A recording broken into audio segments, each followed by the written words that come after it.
have been the victim of internal manipulation rather than espionage. 3 executives sacked after the story emerged have been offered their jobs back. An investment fund manager accused of leading the largest insider trading ring in history has faced court in New York. Galleon fund manager Raj Rajaratnam is accused of soliciting information from workers at publicly traded companies. Prosecutors say his fund made $45 million. He's pleaded not guilty. New data from the United States Labor Department shows an upturn in employment. In February, workers were hired at the fastest pace in 9 months.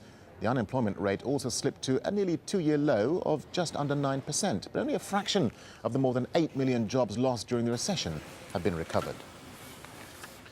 3 young sisters have been killed in Peru when their home was buried under a torrent of rocks and mud. Heavy rains flooded a ravine in the northern town of Moyobamba, triggering the landslide. The children's parents were saved. 3 other people died in the town and several others are still missing. A week after mudslides in the Bolivian capital La Paz, victims remain in makeshift accommodation. At least 50 people died when their homes were flooded.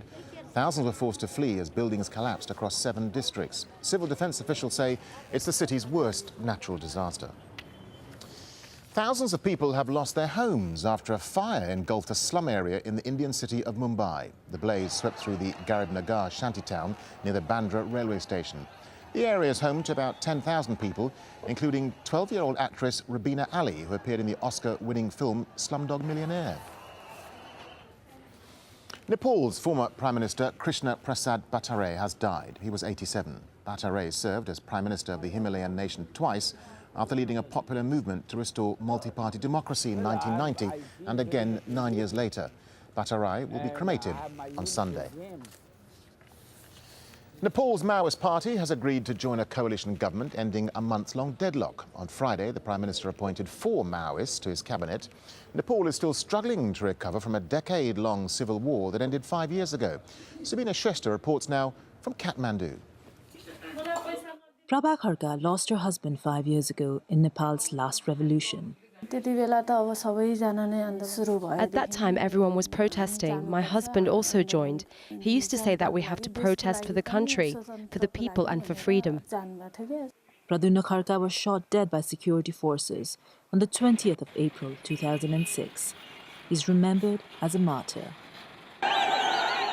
After 10 years of civil war with Maoist rebels and governed by an unpopular autocratic monarch, people were angry. Opposition leaders promised to bring peace and address the country's problems. The state retaliated with violence. This was the intersection where Pradyumna was shot. Back in 2006, there were hundreds of thousands of people on this ring road surrounding the capital. After 19 days of protest, they managed to topple the royal government. It was a time of great optimism. But 5 years and 4 prime ministers on, people have started to question the success of the movement. Prabha is greatly disappointed. So many people were sacrificed, so many people were wounded, and now all that the leaders want is political power. When I think back on it, my heart becomes so heavy. After the People's Movement, the monarchy was abolished. This used to be the royal palace. Now it's the foreign ministry. These people are queuing for passports. Almost 1,000 people leave the country every day in search of a better future. Suresh Chowdhury has come to Kathmandu from the countryside to get his documents. There is no possibility of getting employment in this country. We've got democracy, but so what? Service is poor. Like so much else in Nepal, it can be a frustrating experience. At the time of a movement, there's always this euphoria and a sense that you can do anything. But I think almost what's more important is who organizes the reality that comes after the movement. The political parties and the Maoists who have been in charge of restructuring Nepal have not done a very sincere job. 5 years on, the optimism has given way to disillusionment. After all the promises of those 19 days of revolutionary drama, the process of enacting real reform has proved much more difficult. Sabina Shrestha, AlJazeera, Kathmandu. Japan has launched the latest version of its famous bullet train. Hundreds of passengers were on board the Hayabusa, or Falcon, as it pulled out of Tokyo Station on Saturday. It now travels at up to 300 kilometers an hour. That'll be raised gradually to 320 by the end of next year. The Shinkansen high-speed train has been around since 1964. The Falcon is the first new model in 14 years. Thousands of tourists have joined Rio de Janeiro's 6 million residents for the city's annual carnival festivities. Carnaval da cidade maravilhosa. Viva o Rio de Janeiro! Viva! Celebrations got underway with the traditional handing of the keys to the city to King Momo, the carnival's symbolic head. He then declared what's called the biggest party on earth officially open. On Sunday and Monday, Rio Samba schools will compete with each other during the carnival.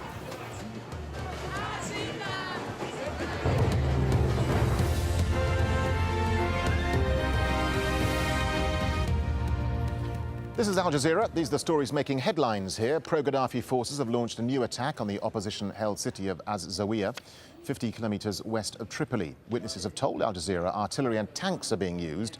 A resident of the city told us heavy casualties have been sustained.